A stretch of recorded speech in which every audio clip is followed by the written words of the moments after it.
Mereka menggunakan bahasa Ibrani dan bahasa Arab. Pakaian mereka menyerupai orang-orang Islam. Tata cara ibadah mereka hampir menyerupai orang Islam dengan cara membaca kitab suci dan bersujud. Mereka merupakan pecahan dari pemikiran yang bertolak belakang dengan kaum mereka sendiri. Komunitas mereka sangatlah kecil, bahkan sering dianggap sesat oleh kaum mereka sendiri. Siapakah mereka? Mengapa mereka menggunakan pakaian-pakaian dan tata cara ibadah yang hampir bahkan menyerupai umat Islam? Apa kitab suci mereka? Apa kaum mereka dan siapa yang sebenarnya mereka sembah? Inilah kaum Samaria. Mari kita bahas mengenai kaum Samaria.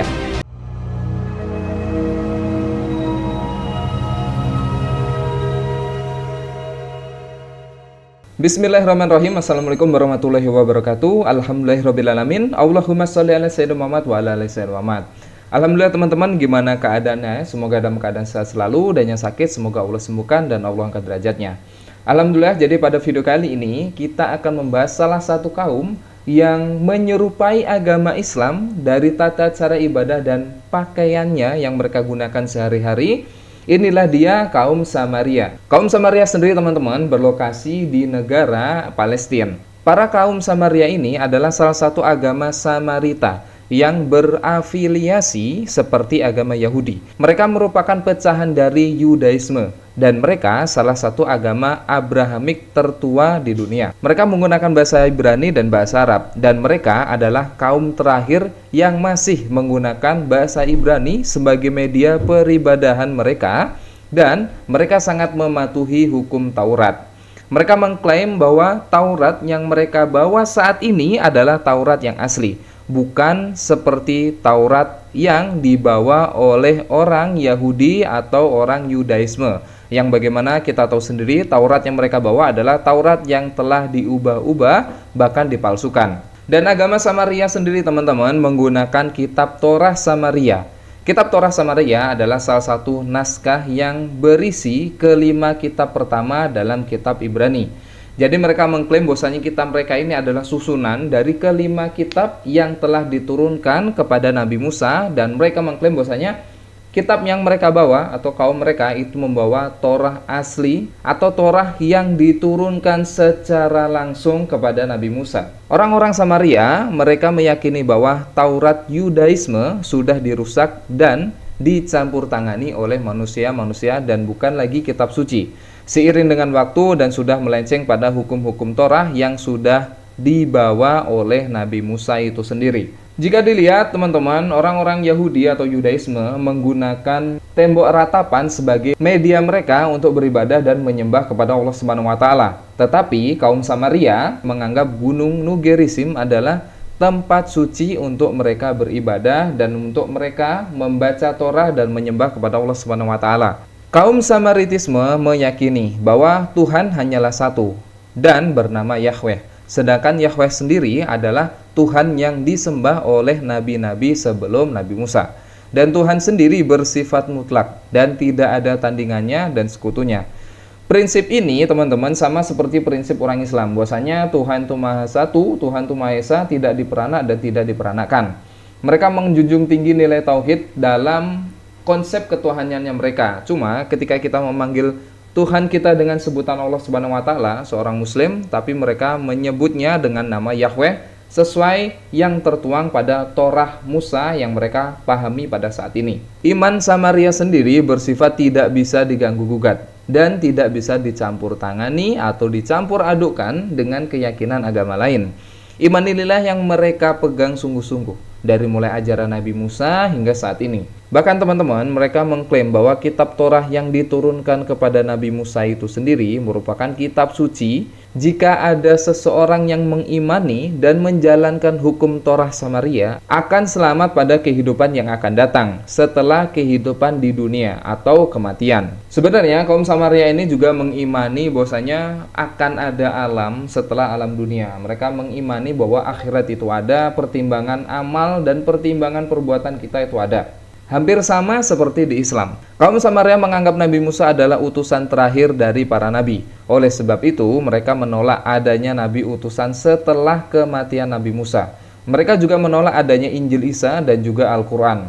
Mereka benar-benar mengimani Torah dan mengkultuskan bahwasanya Nabi Musa adalah nabi terakhir dan tidak bisa diganggu-gugat. Walaupun ada sekelompok daripada orang yang mengaku bahwasanya mereka memiliki nabi dan mereka mengimani nabi tersebut. Bahkan terlihat membuat agama baru, seperti di kaumnya Nabi Isa dan Nabi Muhammad SAW. Kaum Samaria sendiri melakukan ibadah kepada Tuhan di Gunung Gerizim. Mereka membangun bait Yahweh untuk mereka beribadah dan mereka menyembah Tuhan. Yang mereka yakini di gunung ini atau di tempat ini mereka gunakan untuk beribadah karena disebutkan dan dianjurkan dalam Torah Samaria dan juga Perjanjian Lama pada Injil Nasrani.